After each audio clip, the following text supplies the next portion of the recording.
ako sa San Fabian, sa Palapad, sa San Fabian, kung saan ako lumaki.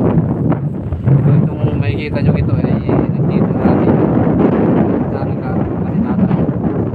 Tatanungin niya ng palay. So ngayon, may nabili akong San Miguel dyan, ginawang manukan. So tignan nyo yung daan, ginagawa ng San Miguel dyan hanggang yun doon.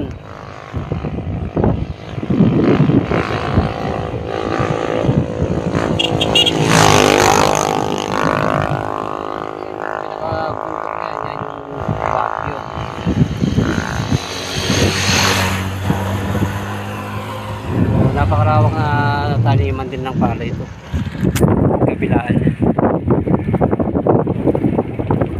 Pero nung tumanda na si tatay, ibinalik na niya yung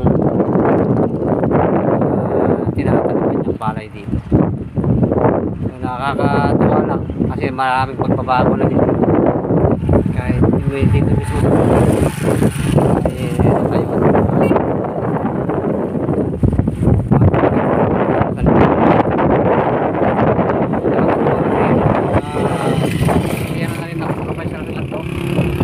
halos dito ako makita ng papasok na talaga.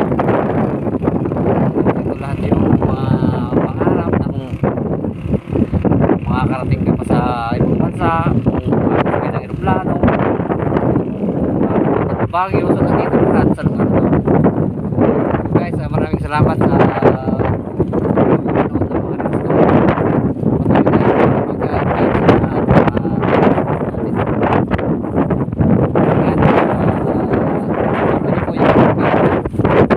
anong kasi